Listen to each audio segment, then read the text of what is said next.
Okay, sa araw na ito ay pupunta kami sa Liampati. Iyon ang sabi nila. Pero hindi pa namin alam kung gaano kaganda talaga. So ngayon punta na kami at nagbiyahe kami kasama yung mga pamilya niya. Bali, marami kami. Siguro mga 7 kami doon pumunta.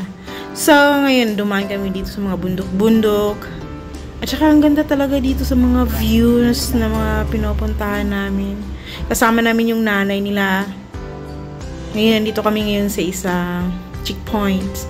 Yung checkpoint kasi kukuha sila ng ticket. Ay, register yung sasakyan. Pero walang bayad, delivery lang. Sa Liampati po kami pupunta. Kaya ito po yung way na pupunta kami sa isang bundok. Akala ko nga lang is malapit lang. Pero pala, ay sobrang layo. My God. Kaya pala yung umikot-ikot kami, nakikita mo yung bundok sa dulo na yan, dadaan pa pala kami dyan. Kaya ito is yung parang spot lang siya, parang tourist spot. Pero ito talaga yung dadaanan, wala kang makikita mga bahay dito.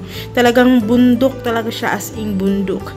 Yung tuktok mismo, pupunta kami doon sa isang napakagandang view. Yun yung parang makikita mo yung buong Kerala, yung buong India, parang makikita mo kasi na pagdating namin doon is talagang ang liit talaga, as in.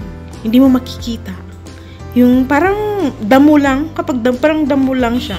Para talaga sobrang liit. At saka parang talagang nasa tuktok talaga. Sobra, hindi. Pero sobrang ganda rin. Kasi doon mo makikita yung mga teas, yung mga tsaba, yung mga tsakang tinatawag sa atin. Kaya ito yung madadaan namin. Ang daming palang mga unggoy dito. Ang daming mga unggoy, pero hindi naman sila nananakit. Ayan, yung mga views. Bumaba kami dito para lang makikita namin yan. Yan yung daan. Medyo maulan po siya dito. Kaya, at saka sobrang init. Ang hangin dito is yung, siya, malamig. Malamig yung hangin, pero sobrang init. Pero, pagka nasa ka na, pero pag wala ng araw, talaga yung mukha mo, Diyos ko, pulang-pula. Talaga para kang nasusunog talaga. Kasi hindi mo talaga pansin na sobrang init na siya.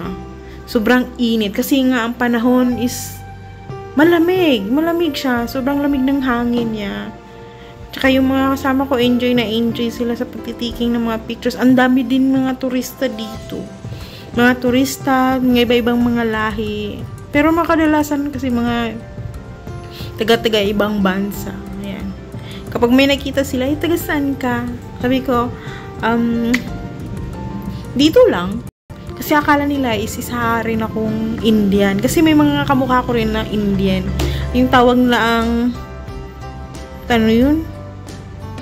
Kasi may tinatawag sila sa akin lagi. Minsan tinatawag nila akong Hindu ba daw ako o salita. Pero, I didn't mind ko na lang. Minsan sabihin ko na, I from Pilipinas pala ako. Kaya yan, makikita mo yun. Ang ganda ng ang ganda. Pero kapag kayo ay pumunta dito, sobrang ganda talaga. As in, sobrang ganda talaga. Kaya makikita mo lang siya. Nako. Nasa tuktok na kami nito ng bundok. At saka, mahalaga sa kanila yung mga puno dito, no. Hindi basta-basta kayo puputol ng mga puno. Ang gobyerno lang dito ang nagpuputol ng puno. Yung iba naman ibibinta nila. Ang gobyerno din ang bibili. Yan, alam mo yan. Nandiyan yung tuktok na yan. Grabe. Diyan kami dumaan. Yung tinuturo namin, dumaan kami dyan. Diyan kami galing sa baba hanggang paakyat. Paikot-ikot lang. Nakikita mo yung sa dulo na yan. Diyan kami galing. Talagang super laya. Nakabiyahe na kami. Umaga kami umalis. Mga 8 kami umalis. Tapos dumating na kami dito sa oras na ito is 2 o'clock. Sobrang layo. Luminto lang kami ng isang beses. Pumili lang kami ng breakfast. Kumain lang kami ng breakfast sa gilid. Ayan, kaya dito pa kami sa isang tuktok. Ayan, maraming unggoy dito. Yung nanay niya, alam mo, hinawakan niya yung unggoy. Tapos nagalit yung unggoy. Kasi nagdi-date nga sila. Yan, tignan mo. Makikita mo yan, hinawakan ng nanay niya. Ayan, yun pala yung pamilya na kasama ko. Ayan, hinawakan, nagagalit. Ay, nagde-date yan. Bakit mo hinawakan? Ayan. Tapos may hawakan niya naman niya ulit. Niya nagagalit. Tapos dito naman is lunch time na. Siguro mga 2 o'clock na ito. Nandito kami sa isang town. Naghahanap kami ng lunch dito. Nung lunch kasi is, humanap kami ng isang shop, diba? May isang restaurant. Tapos may nakita akong pera na 20 rupees. Kaya sabi ko sa kasama ko, kunin mo yung pera o nalibre kami. Ayan, kinuha niya. Tapos may mga parking naman pala kailangan mong bayaran kapag pumunta ka na dun sa may babayaran ka. Yun ang binabayad namin, 20, nakalibre kami ng parking lot, diba? Tapos may nakita naman kami ng pera. Nakita kami ng pera, 100. Binili namin ng ice cream. Nalibre rin kami. Wala kaming gasto. Kasi bawat yung punta namin, nakakita ako ng pera talaga, as in pera.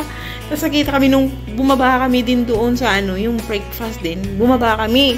Tapos may nakita rin akong pera. Sabi ko, may pera. Pinulot ko. Uy, pera nga. Ayun, nakita ko. Ayun, binili namin ng mga ng cold drinks. Tapos nung lunch naman, nakakita rin ako ng pera din. Kaya yun, nakabili kami ng tinapay. Hindi na kami nakabili ng biryani kasi ang haba-haba ng pila. At saka talaga ang hirap kasi marami pang taong nag-aantay. Tapos kailangan mo pang mag-order ng waiting ka pa ng 30 minutes. Kaya nakakagutom, di ba? Kaya ang ginawa namin, bumili na lang kami ng tinapay at saka yung palaman. Ayun, yun ang bili namin. Kaya masarap naman siya. Tapos ngayon, yung nakahanap kami ng pera, yung binili namin ng tinapay, di ba nakalibre kami. Tapos noon na naman, bumili kami ng kasi sa restaurant, di ba? Sabi ko kanina, sa restaurant kami, nakakita rin kami ng 20 rupees. Kaya yun ang pambayad namin sa parking lot namin. May pambayad naman. Tsaka ang haba-haba ng pila, no? Hindi ko alam saan na kami ito banda. Basta sa tea farm na kami nito. Sobrang worth it naman. Papuntang Liam Pati. At susundin niyo po ang isang susunod na video. Let's go!